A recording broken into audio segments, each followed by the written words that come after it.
Because I looked at the thing about, I guess, different periods we went through, you know. So, and I didn't have to, it wasn't what my mom and them told me about the Depression and the World War II. I was there. Experienced it. Yeah. You know, and again, I keep trying to say, okay, this is the Gray thing, not the Stewart thing. But back to how those Stewarts were. At that time, a lot of things were racial. You couldn't, you know, and that's something a little deeper than tariffs on everything. But, you know, you can only have a certain number of stamps to get shoes and to get food and everything. And Donna and I did very well because Aunt Sis and Nunk didn't have any children. So they gave us all of their stamps and so we were able. So how, I know well, I don't want to go down that rabbit hole because I was going to ask you questions about Aunt Sis and Nunk and if they stayed at the house too. No, I think I told you. They did. I tell you, Nunk stayed down at Contai and Germany, and then before Mother Goose and then got the house on St. Maurice, they stayed upstairs over the lumber yard. Oh yeah, you did. You told me that.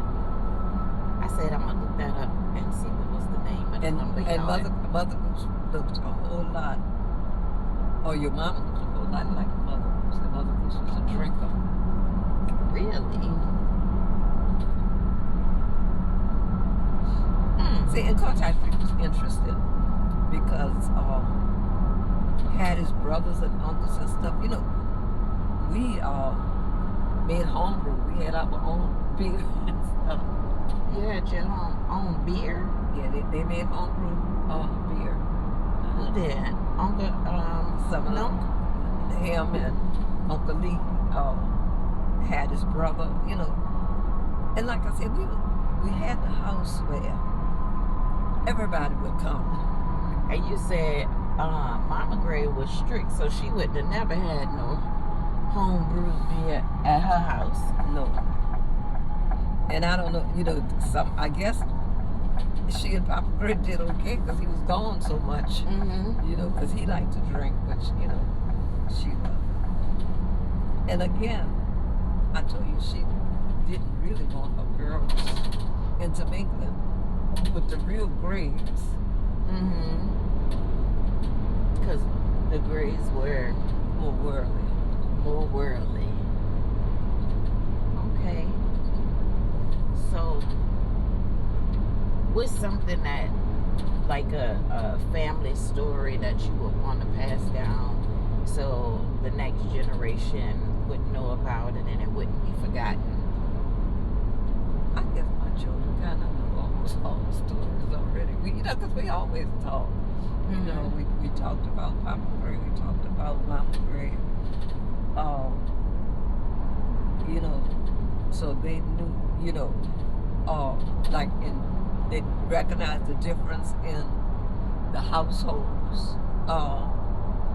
Because I remember Mama Gray coming to Contact Street when Zachary was playing old man chords with Donald and I. And Mama Gray thought that was, you know, we were all going to go to hell, especially my mama, you know, teaching those children to play cards. You know what I'm talking about? It didn't matter what the game was, just playing cards at all. You know, and then my mama would dance with us. You know, that was a number. And on Contact Street, we even had what they call a Victrola. And it was a record player that you wound up. And played the record, so we danced and stuff like that. What was y'all's favorite song to dance to?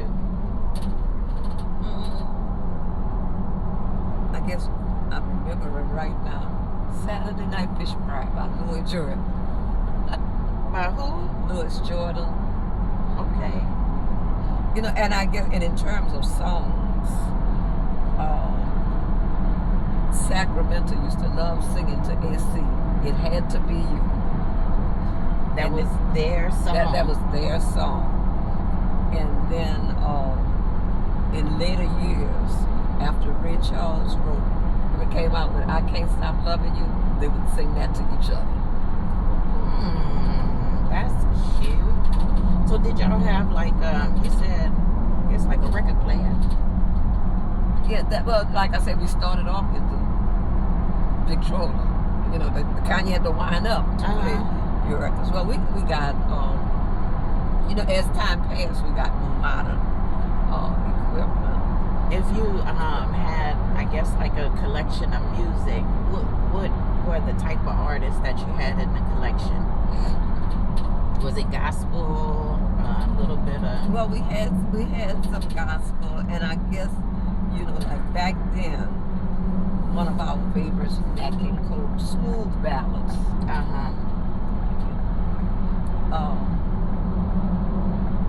Sacramento did not like us with Hold Down Blues. Okay.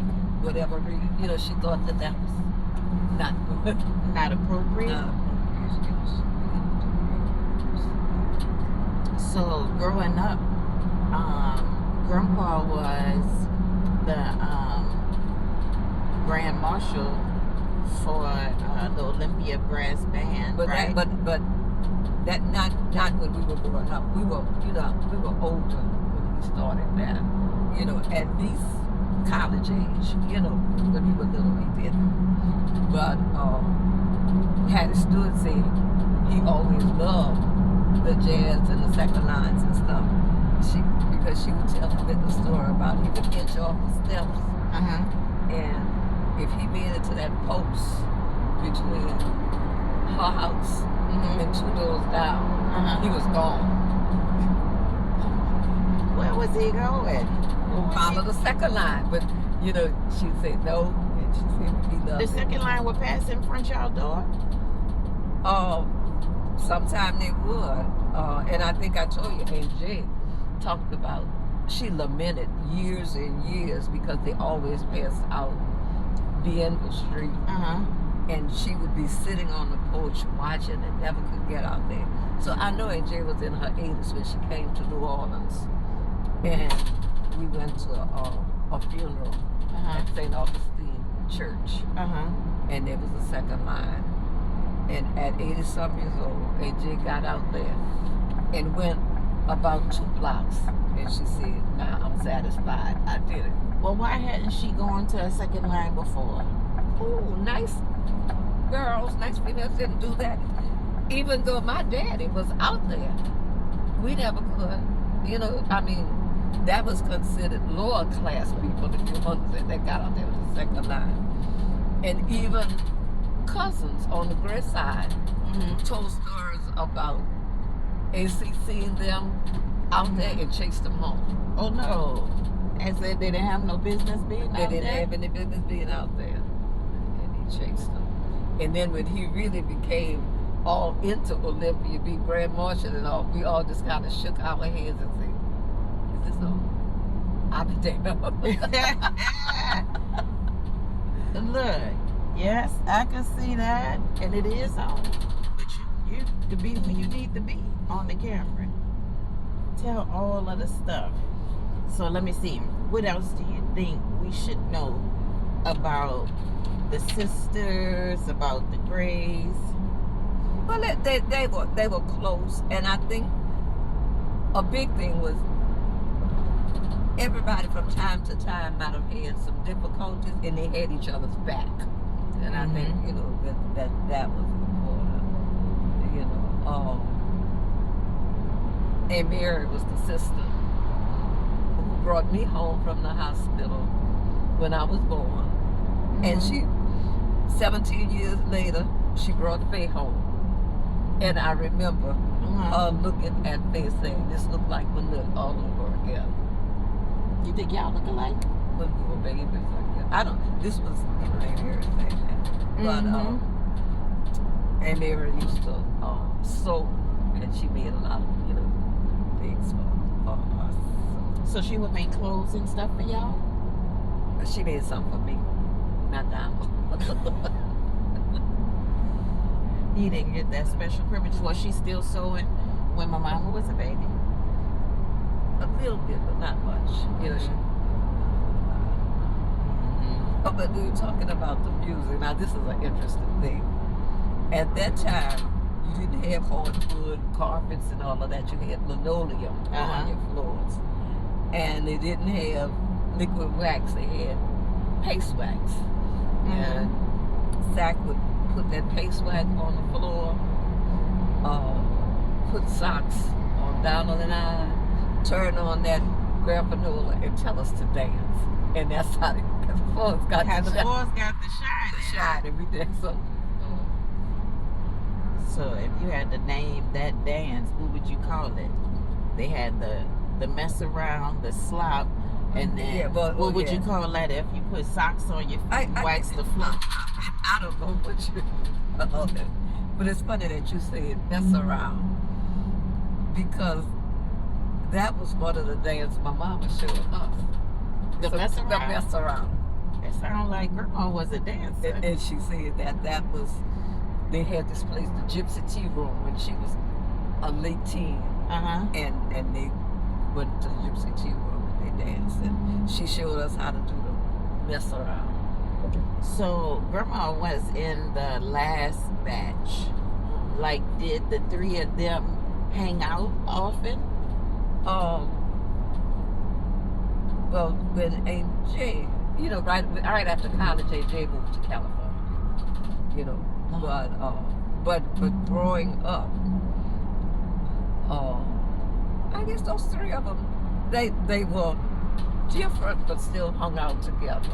AB was the quiet one, and Zach and Jay were not as quiet. And you know, Zach would tell things, or she told us that she and Jay would get into trouble or do things that they weren't supposed to. And she talked about one time, and B told her, and all three of them end up getting a spanking from Mama Gray. Them for whatever they had done, and B because she didn't come tell as soon as they did it. So everybody got it. So I said that those three were the last. What was it like, the dynamic? Because it was a little bit separated. They were a little bit separated by age. You heard any stories about, you know? Well, but they were still close. But then, you know, and I know for Zach, she had a real good relationship with the older nieces. You know, like Zach was, I think, 8 or 9 years older than Althea, Anita's oldest one. You know, so, and because Zach was feisty for enough, and I think they always came around. Plus, not just Zach, you know, that whole Stewart crew, the Grays enjoyed, you know, coming over to the Stewart household. You say Grandma was feisty. What's a good feisty story to show her spunk? Well, I think I told you when she got that first job at the insurance company, when she thought one of the higher ups was getting too fresh with her, she threw a bottle of ink on him. You know, at that time, you know, ink, people, they didn't have ballpoint pens, and she threw that. Did she keep that job? No. Was it that she quit, or did the man say, you done inked your way up out of here? I guess it was a combination of both. You know, and you know, like I said, that man was still into the business world when we came along. And in fact, Marie got, that's Donald's wife, had a job at an insurance company. And he was there as one of the administrators. And Zach let her know, don't you take no stuff off of him. So, did Grandma work often, like different jobs, or was she primarily a homemaker? Primarily a homemaker. Mm-hmm. You know, I remember when I first was coming out of high school and not interested in going to college. Daddy said, well, you know, you need to go, blah, blah, blah, blah, you know. And he said, you know, at your age, what you gonna do? Because I came out of high school at 16. He said, at your age, you know, what are you gonna do? You can't really get out and get a full-time job, even though I had worked part-time jobs before. And my answer, which Sacramento did not like, was I'll stay home and keep the house, let Mama get a job. Oh, so you was flipped. Oh yes, I did, but I wasn't as flip as your mama. Don't bring my mama into this. She was a very sweet and mild mannered, right? Not flip. You don't want to say nothing, huh? You know, because am I supposed to be telling all the truth? Because I can tell nothing but the truth. Nothing but the truth.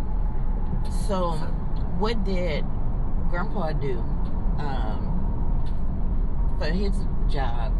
Well, you know, for a long time, he was a Pullman puller as well. In fact, I think Papa Gray was the one that got him on at the railroad. Was it a popular job to have, to be a Pullman porter? I get it's hard to say popular, but it was a better living than most black men had. Mm-hmm. You know, so you know, they did that. Okay. But he liked it until he got sick. Mm-hmm. And while on the road, you know. So. Speaking of getting sick or anything, I think you were telling me about Papa Gray and his last train ride. Oh yeah. He was working and actually had a massive heart attack and died on the train. Mm-hmm. And I remember them saying, I guess when the heart attack hit him, you know the things they have to hold, the straps to hold on to, mm-hmm. that he must have grabbed that very tightly, and it was so tight that they actually had to pry him loose from his grasp on there. But he died on the train. So, was it something that they told him he needed to stop riding the train? Was he an older man, or how old was he when he passed? I guess I'd have to take my pencil and count my fingers and stuff, you know. But because at that time, I'll just round it off to maybe like around 60. Mm-hmm. Did people typically work until like 65 or whatever, like how they do now, or? Yeah, well, and I guess for a lot of time, you know, life expectancy was even different, you know. Mm-hmm. I guess the one thing I know in my time, 65 was the age that you could get what they call old age assistance. Mm-hmm. You know, then after kind you of started like a Social Security. So you didn't have to like buy into the system like how you do now. No, and I guess it was different things with different states. And I could remember old people, people I consider that received old age assistance. Mm-hmm. Huey P. Long was the governor of Louisiana, mm-hmm. and he campaigned even on the thing about the chicken in every pot. You know, and everybody had and stuff. And he was the one that came up, you know, solidified the old age assistance. And the joke was many of the older people, when they we're not going to DFW, we're going to love you. Okay. That when they say their prayers at night, you know how you go down with this, God bless, this one, God bless. And they say a lot of the older people would not end that prayer without saying, God bless you alone. Because he made a way. And I guess the other thing that Almost. when we look at differences,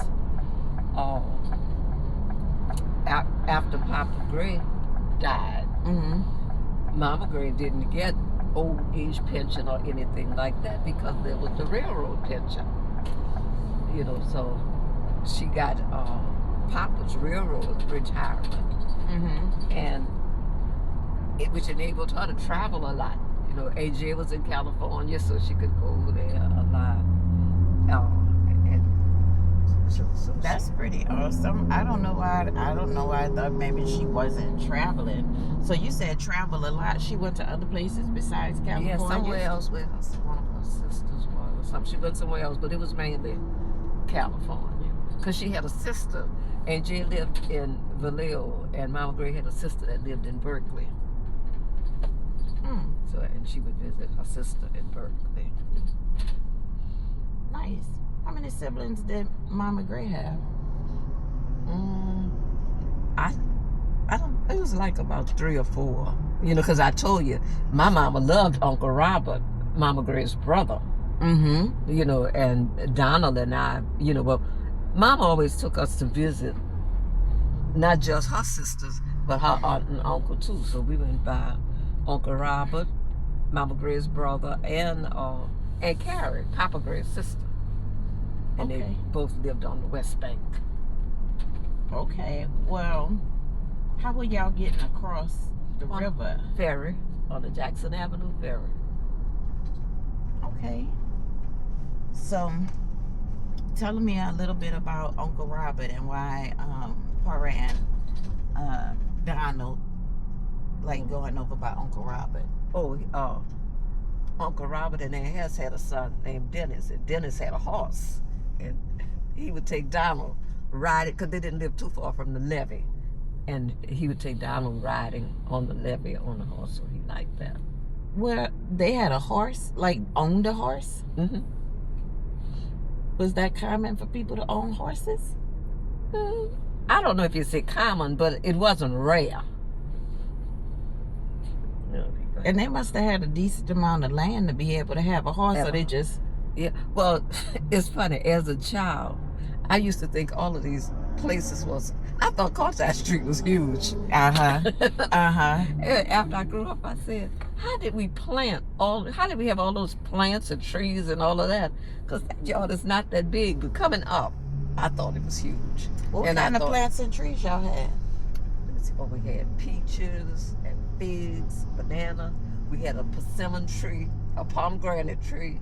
There was a big patch of mint. We had mint, and every time you got cramps or cold or whatever, you got mint tea. The mint tea was the cure-all for everything? We had it stood. Mama Gray had concoctions that, I don't know, some of them were horrible, tasting at least. What was the worst concoction? I guess the worst for me, she had something that when I had sore throat, she put it on the spoon and put the spoon in my throat to do something with my palate or my tonsils.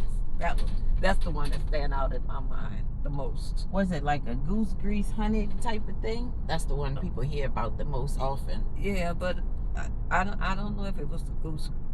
I don't know what it was. All I know is nasty. So for home remedies, she had those.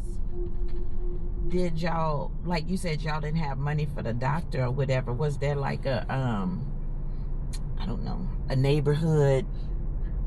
Oh, well, that's a whole nurse other kind of thing. No, but a whole other scenario. There were what we call benevolent societies, and in these societies, a lot of them did sick things with them and funeral plans.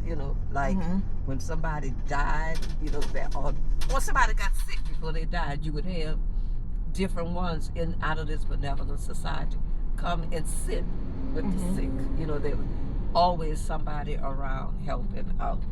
When they died, they would, what they used to call make the wake, and that would really be providing the coffee and sandwiches Mm-hmm. for that.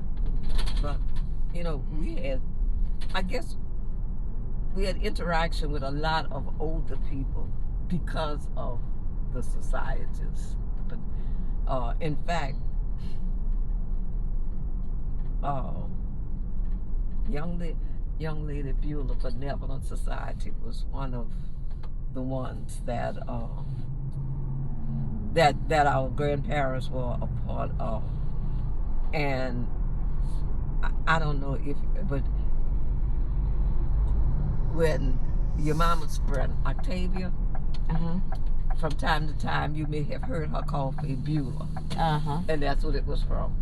The young lady benevolent? Beulah Benevolent Society was the name. And Uh-huh. Faye apparently had said something to Octavia about young lady Beulah. So when Faye went out, I want to do this for this, or do that. And Octavia said, okay, Beulah. And she was a Beulah through and through. Definitely a servant's heart. Mm-hmm. So you didn't take to the Beulah life? Oh, I think so. Because I think the kind of things that Beulah did was a part of the inspiration for me going into social work, that I could continue to do. You know, that kind of thing. Mm-hmm. Absolutely. So, you know, they had different eras that people read about in history books. But is there anything you want to share, like wars, Great Depressions, any impacts that had on y'all or the family? Well, you know, we grew up, or I grew up in World War II in the Depression area. Mm-hmm. But I guess the way being a child, I guess, the way our family shared with one another and shared, and I don't know if you know that things used to be rationed. And you used to have stamps to get your shoes and your food and everything. And in our family, the way they pooled their stamps and stuff. I didn't realize just how poor we were. By putting everything together as a collective, so it was able to go farther. After I said, oh yeah, we were poor, but I didn't realize it at that time just how poor. If you were getting stamps and stuff for food, what was the thing that Grandma prepared that was your favorite? It was then and it is now. What? Red beans. So she started you on red beans and you just kept it going? Because that's anytime. I just liked it. You know, this is, and I guess beans was something that you could fix a lot of without too much money. You know, so we had beans, and I guess the other thing, and I eat potatoes, but I don't love them like I love beans. But we had potatoes in about everything, and that because I think it filled you. You know, and we had potatoes in the stew, potatoes in the cabbage, you know.